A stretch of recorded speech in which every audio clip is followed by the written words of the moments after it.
Greetings, it's Vaygrim, back with another multi-part mod guide. This time we're covering Ender IO. I believe it's 2.0. It's Ender IO for Minecraft 1.7.10. A lot of you have been waiting to see some coverage on this for a long time. Well, I've got my test facility up and made, and we are going to be going over it step by step. Now, here's the thing. I've thought about how to actually record this, and I've actually recorded it about 3 times now. It's hard to cover what is now such a big and robust mod. There's a lot to Ender IO nowadays. There's a lot of tools, utilities, new machines, new capabilities. It can do so much more than it previously could in Minecraft 1.6.4. And the best way I know how to explain it is not by dividing it up into groups or categories. It's just going through it like you would in single player, step by step. And we're going to cover it all step by step, every inch of the way. I've got my test platform. I will explain everything in time, in course. Don't worry. The first thing you're going to be starting off with is this little thing called a Stirling Generator. Stirling Generator is just made with some stone bricks of any kind, I believe, furnace, piston, and a basic gear, which is just cobblestone and sticks. So this is all vanilla materials. And this thing, let's grab one, and I'm going to put one right there. And then I'm also going to put one right there. Why, oh why? Well, you'll see in just a minute. Grab one of those also. The Stirling Generator is what you're going to have to start off with. If you're doing just Ender IO, and you don't have other mods that you're starting off with, let's say you want to do an all Ender IO game start, you can do that. That means you'll start off with the Stirling Generator as your power source. What this is going to do, it's going to burn 20 RF per tick, or 2 MJ per tick, depending upon what power system you're using.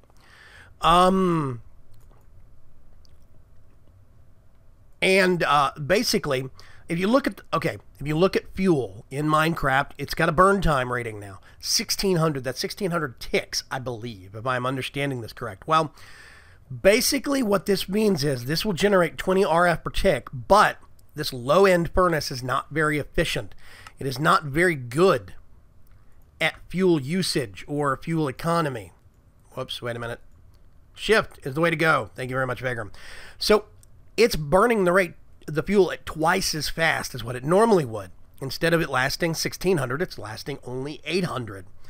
But it generates 20 RF per tick. This is going to be good enough to get you running one machine, basically, per generator. So you could put one Stirling Generator in between your next two machines that you're going to make and just use them one at a time, basically. That's what I do. The next thing you're actually going to end up making is a SAG Mill, and then an alloy smelter in no particular order. I'm going to put the SAG Mill right there. That's the alloy smelter. I'm going to put the SAG Mill right there and the alloy smelter right there. Let's put those back. And now we have our 2 functional machines. And normally I would have this right there, and it would be getting powered by them. Instead, what I'm going to do is I'm actually going to put a chest right there. And you'll see why in just a minute. So basically, this machine does 20 RF per tick, right? These each use 20 RF per tick. So that means you're either going to make 2 generators or just do one machine at a time being run off the generator. Either way. But once you have these 3 core machines going, making the... Where did I put them? There's the SAG Mill right there. That's flint, iron, and this new thing, a basic capacitor, which is just gold, nuggets, redstone, and copper. That's it. Real simple. And then a machine chassis. This is going to be used on a lot of other machines in Ender IO. That is iron bars and iron. Real simple. All vanilla materials so far. That's the SAG Mill. The alloy smelter is basically another one of those machine chassis and basic capacitors. Some copper now. This is new. And this is copper from any mod, basically. And it has some stone bricks right up here on the side and a furnace. The alloy smelter is your improved furnace. That's the way to look at it. This is Ender IO's version of the furnace. The reason it's called an alloy smelter is because it not only smelts, but you can make hybrid metals with it, which is one of the first things you're going to do. When you bring up either of these machines, you'll notice there's a bank of buttons down here on the side. You're going to want to get yourself oriented with these very quickly. Tell you what, I'm actually going to put more chests down. Hey. Whoops. Come back here. Thank you.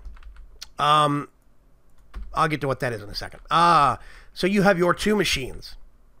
Now, what you can do, let's start off with the SAG Mill. This is basically your pulverizer, your grinder. You have a redstone controls button. All good machines have them, and your IO has them too. Always active, active with a signal, active without a signal, never active, etc., etc. I am getting to the point now to where I actually like to put in active without a signal and have one master control power shut off on my base. I kind of like that idea, but we'll see. Always active is usually what most people end up leaving it on. That's what it starts off on. It's good. Now you have this new thing that's new for 1.7.10. Configure IO. What is this? Well, if you look, let's get a side that has nothing on it. If you right-click, pull, it will pull into the machine from an inventory that's touching the side. Push out to that inventory from the machine. And you can even see the blocks. The slots right here change color. Push and pull. You can disable, which means even if another machine is connected to this side or an inventory trying to get into this side, you can actively disable it to make sure you don't get any cross interference. That's really cool. And then none.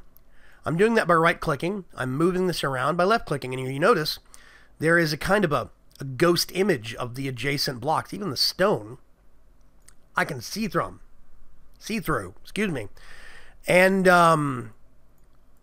yeah, it's real cool. I really do like this. This is one of the new additions to Ender IO in 1.7.10. Okay, so basically what we're going to do is I am going to right-click on this and do pull. It's going to pull from this chest into the SAG Mill. Then over here, right-click, push. It is going to pull from this chest, process, eject out.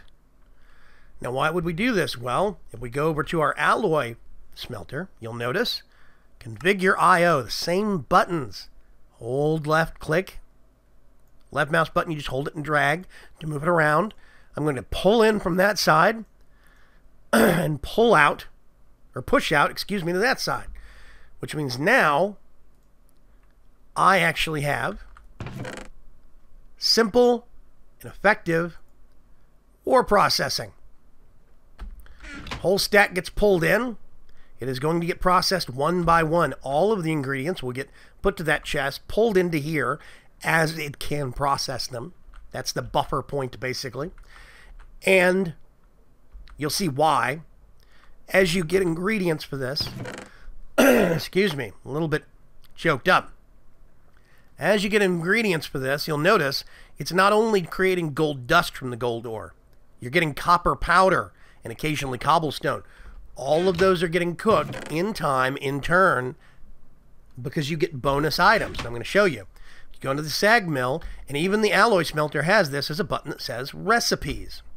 I really love the addition of this button. It is a simple but effective change to the UI that makes things so nice. So, what we have here is examples of what it can do. Obsidian gets ground into dirty obsidian dust. That's for mechanism. Osmium ore. Now, here's the thing, right? You have all the time when you grind osmium ore, you'll get 2 osmium. With a chance, 10% chance to get a third.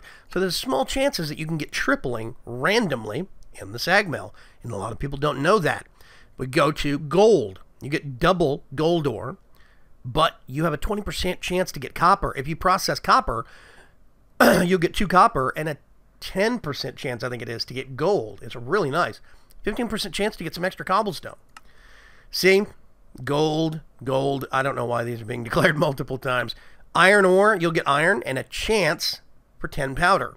Now, these only happen, of course, if you have mods that use tin or copper, but all this is auto-recognized now. Sand, if you grind up sand, it gets you something called silicon, 50% chance.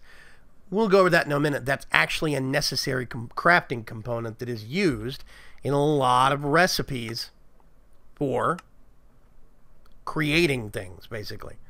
And you see now, gold, copper, cobblestone. It's all getting slowly ejected into that chest and pulled into this. This seems to have hitched. There we go. I think it's actually going in at the same rate it's burning it. Yeah, okay. So this is going through and we're getting everything processed. This one stack of gold ore is going to turn into 2 stacks of gold ingots plus a little bit extra copper and some cobblestone. It's going to be nice. Well, these are basically the machines you will be using the most in Ender.io. This is going to be processing for things for this mod and things for other mods. I'm actually going to take all of that ore out and just put it in here because we're going to be waiting forever otherwise. So yeah, and you have the generator. Now, why did I put this generator over here by itself? I'm going to put a battery on top, and I'm going to get a full stack of coal. This thing holds 5 million RF. 5 million. And these are no simple task to actually make. You need some tin, double layer capacitors, which is two basic capacitors, single layers, I guess. 2 basic capacitors, some electrical steel, there's that electrical steel again, and coal powder. So you have to make some of those, and then a block of redstone in order to actually make one of these. But these are your batteries, your power storage. What I'm going to do is I'm going to leave this running, and you're going to see exactly how much coal it's going to go through in order to fill this up as much as possible. It might go through the whole stack. We'll have to see. We're just going to leave that running. It is not hooked up to any conduits at all, by the way. The Yeta Wrench, useful tool. Let's go over here to the tools podium right here. You have the Yeta Wrench and the Conduit Probe. We're going to get into the Conduit Probe a little bit later.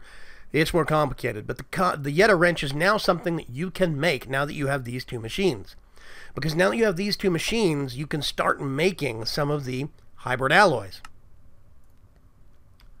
So we go to Ender.io. There is electrical steel, energetic alloy, vibrant alloy, redstone alloy, conductive iron, pulsating iron. There's even a new one called dark steel. Well, now what you can do is you can get iron, some ground up coal, and some of that silicon from grinding up sand or clay, and you put those together to make electrical steel. Electrical steel is used in a lot of recipes, as you can see.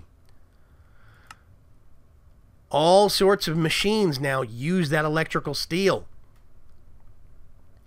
The energetic alloys and vibrant alloys and conductive iron are what get used for your actual conduits. So now that you have the alloy smelter, you can make this stuff.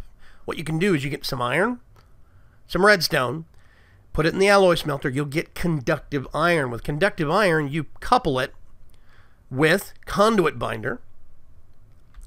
This is real simple. It's made from gravel, a couple pieces of sand, 1 blob of clay. You put it together and you get 8 binder composite. Binder composite gets cooked to give you 4 binder, which means just 1 stack of binder composite will turn into a whole bunch of conduit binder. So all you really need to do is make a couple of really big batches of it every once in a while, and it goes for a long time. That's my kind of crafting material. I love that. So now that you have these 2 machines, you can make conduits. Once you start making Conduit Binder and some of the specialty metals, you can make the Tier 1 conduit. This carries 1200 RF per tick. 5,000 RF, that's 1,200 RF per tick, 5,000 RF per tick, and 20,000 RF per tick. Yeah, that's a lot of power. It's a big reactors kind of power, but you can actually carry it with these. It's a real good foresight to be able to upgrade your infrastructure with these great energy conduits. Now you can start making item conduits. Item conduits are now a little different. There used to be basic and advanced item conduits. Or I think it was simple and advanced. I can't remember. Now there's just the item conduit. But what you can do is actually, I'm going to put that battery back before I forget. but I am going to get him. So now what we can do is we can put that down. We can put that down. We have item conduits. This is very simple. You see this paddle, this black paddle part. This is something you will come to know for a lot of Ender IO stuff, like the redstone conduits. There's basic redstone conduits, which just put out a noise. It's basically like a redstone torch. It lights up all of the adjacent blocks with a redstone signal. This is targeted. This is insulated redstone conduit. It only goes to where you want it to connect. See? I can actually have a paddle go right there if I want to. Shift right click. Oh, I'm in creative mode and it went away. Let me grab another one. There we go. So now when you put that down, you'll get this paddle that connects to something, and you just right click with the wrench and that will separate that link. You can't do that with the normal redstone conduit because it's noisy. It's not supposed to be targeted, whereas this one can. With all of these conduits, what you do is you just right click on that paddle and you'll get some settings. If I go over here to the redstone, right click on that paddle, the connector, you'll get settings that you can change. And if I do in out, it actually has made that connection disappear in the background. Let me see if I can, whoops, wrong thing again. I'm a regular Butterfingers today, I tell you what. Can I? Nah, you can't really do that. Anyway, so now I can in out, extract, insert. In out, by the way, is one of the most interesting features. I don't know a lot of other item pipes where you can have one connection be an in point, insert, and an extraction point. That's very rare. Very, very rare. And it's a special ability that Ender IO item conduits have had ever since the beginning. It's very powerful. So we do extract from here, and we have color channels. Basically what this means is you can have different item extraction points be flagged as different colors. Those items being pulled out will only go to another insertion point that is the same color. So I come over here, this one is set to green. So is this one. If I set this to brown, now nothing will cross connect. You see? Oh, that one's actually, I need to do insert. Brown. See? Nothing will cross connect. This has nowhere to go because it's not on the same color channel as this one. If I come over to here and do brown, now they're on the same color channel. Now they're cross-connecting. Now what that means is you can have a lot of different items being transported down one length of conduit. 16 different possibilities of connections, all being managed, 16 different lanes of traffic on a freeway, basically, all being managed by one pipe. You also have redstone controls, very standard redstone controls. Let's do always active, and then there's redstone signal color. Now what this is from the insulated conduits. This is set to red, which means if I switch, I have a lever that's set to red and I flip it, this will turn on. But if the lever is set to green and this is set to red, this won't turn on, which means you can also use redstone insulated redstone conduits to control a very complex set of machines by redstone control and levers. It's really nice. Or buttons or whatever the case may be. So now there is a whole myriad of things that this opens up. You have these two basic starting machines. I'm curious, by the way. Hang on a sec.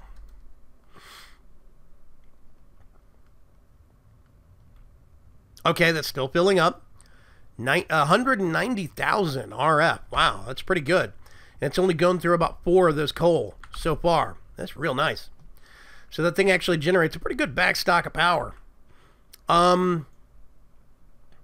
Okay. Now we get to some of the new features that have been added to the item conduits.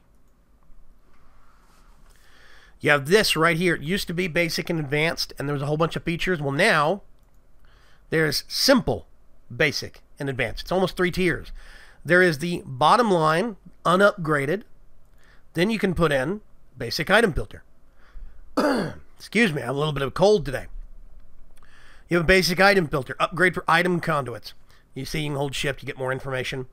So yeah, what you can actually do is configure this now. You get item filters for a whitelist, match metadata or ignore metadata. If I want to, I can take out the basic and put in the advanced.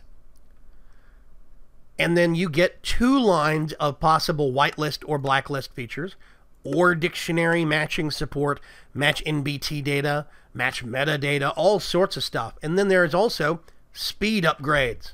Did I put any of those in there? I did. So basically, for every one of these that I put in, you hold down shift, it says it adds 4. So instead of pulling out 1 at a time, I put this in, it pulls out 5 at a time. And it adds 4 every single time, which means that when you put in 15, that's the maximum. You put a stack of 15, this will do an entire stack of items at a time, which means your pipes are slowly upgradable. It's a great feature. So now there's basically one conduit that can be expanded to keep it simple, turn it to basic, or advanced. You can upgrade the speed for the extraction points. You don't have to do that for the insertion points. And here's the cool thing. On insert, there's a new feature that I'm really dying to use. Existing item filter.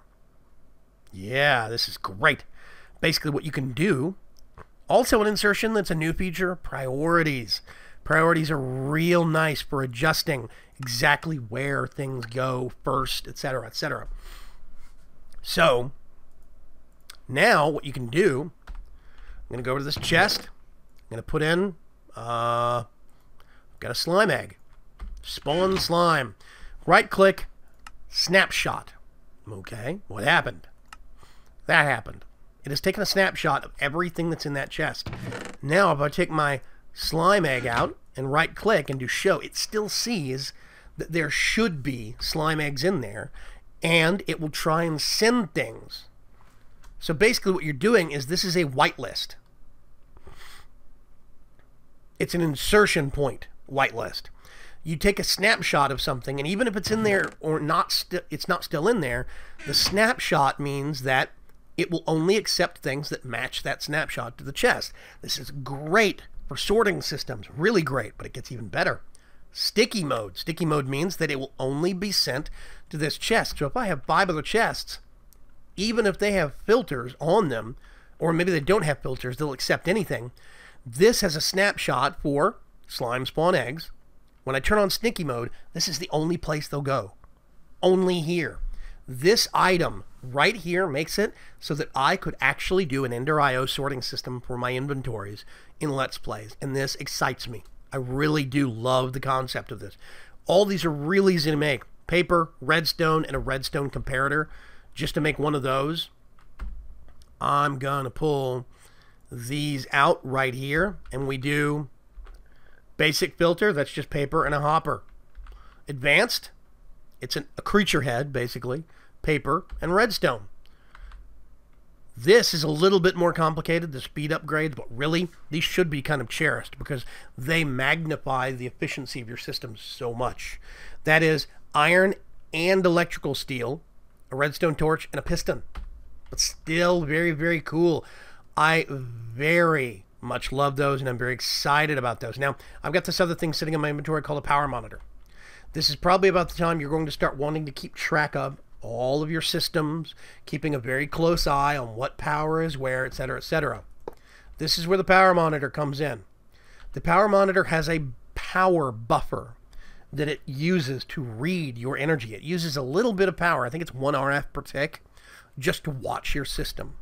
And it even has redstone controls, which means you can actually hook insulated redstone conduit up to this. It has to be insulated redstone conduit up to this. And it will put up a signal when you have less than 75% storage or more than, whatever the case may be. You can put your conditions to have it turn on your power generation on cue. That's powerful. That's real useful. And I really do love that. That's the kind of thing that people used to have to do with BuildCraft gates or similar kind of systems. With this, it's all built into Ender IO and the power monitor. The power monitor is not even that hard to make. It's a conduit probe, basic capacitor, a machine chassis, and some stone bricks. That's it. The conduit probe, by the way, is very, very cool. You get this thing. I'm actually going to put that right there. And you hold it, it shows you all your conduits, just like your wrench does, you see? And with your wrench, you do shift, scroll wheel. I can select what kind of conduits I want to see. I'm seeing power right now. That is redstone, which means I can see it over there. See, there's power, redstone. That is item conduits. That's liquid conduits. And then there's all of them. What you can do with this is you can see, I'm going to go down here, I can right-click, and it shows me capacitor bank storage. It reads the capacitor banks over there.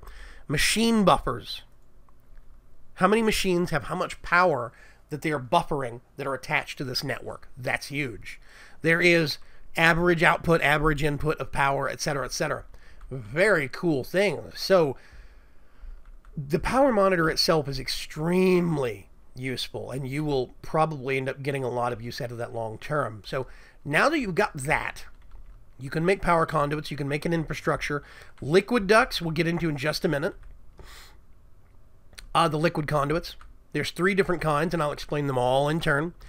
I'm just going to come over here and check. This has gone through another 2 coal, and it has made 360,000 RF, basically.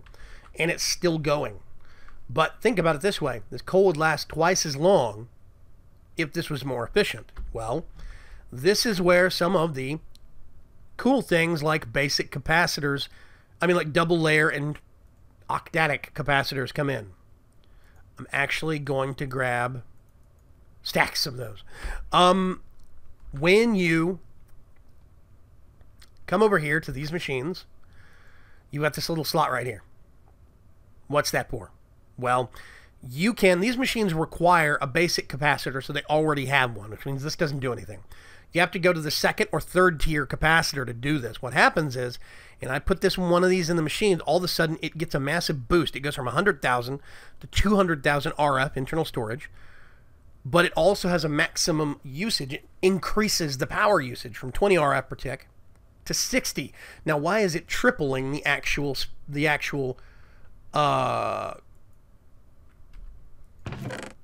let's get stone. Why is it tripling the actual power usage of the machine? I'll tell you what. I'm going to take this out. We're going to do 1 stone. This is cobblestone. You see the basic speed time for it getting processed. Now we're going to put in tier 2 capacitor in. Oh, it's a lot faster all of a sudden. We take this out and put a tier 3 in, and it screams. But this does 100 RF per tick instead of 20 or 60. But it has 1 million backstock of power. Now, this means that this machine not only stores more power and uses more power, but it processes tons faster. Same goes for this. If I upgrade this, it gets a massive backstock of power reserve, and it processes faster. Well, here's the good news. The generator is now the same way. It has its power reserve, so it is pulling its power reserve. It's pushing out that power that we made with coal. Well, now, you see this 2 times burn rate? This is the inefficiency of it. Coal gets used twice as fast. It only lasts for 800 ticks. Well, now, if we put one of these in, it's got 200,000 RF backstock, and it'll make 40 RF per tick instead of 20. And the efficiency goes up. Instead of burning at 2 times the speed, it now is 1 1/4, which means basically that this is about 1,000 burn rate. If we get this and upgrade it a step further, suddenly it's 1 times burn rate. We get 1,600 burn time, 80 RF per tick. The efficiency gets shot through the roof. That is great. So now you can actually keep these coal burners long term and socket some upgrades in them. Make some of these capacitors. They take some of the higher end metals, and you just socket them into your machines. Not only do they become faster, even your old coal burning generators become a lot more efficient. So now, actually, I'm going to leave that one unupgraded for now. Put our stone back. So yeah, now we've got alloys that we can make, all the different alloys for all the different power. You're starting to get more efficient. What you're going to probably do next is start making some of the actual Ender IO alloys. There's one called dark steel.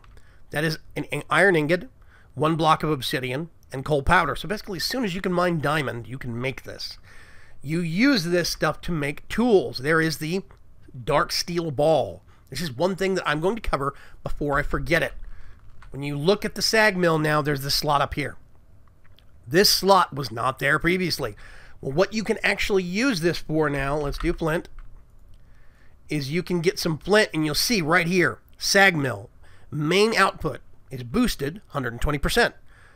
Bonus output is boosted 125%, and power reduction 15%.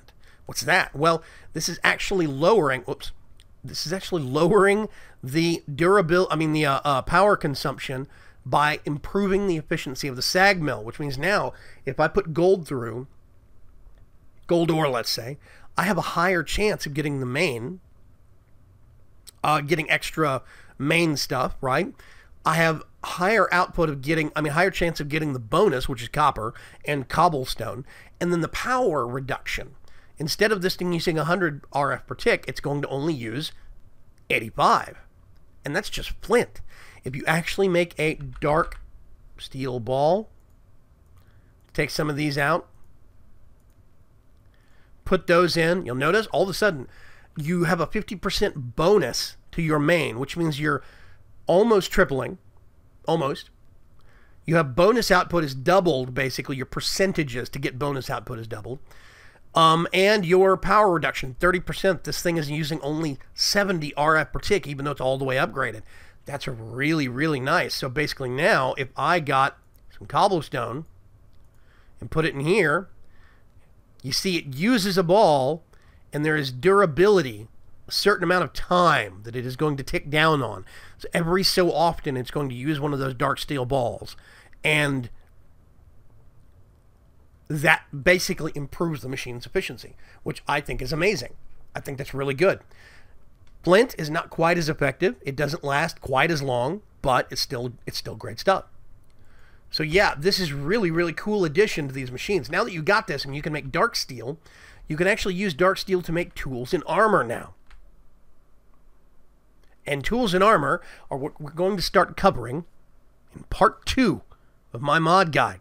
So stay tuned for part 2, coming out very, very soon. Bye-bye.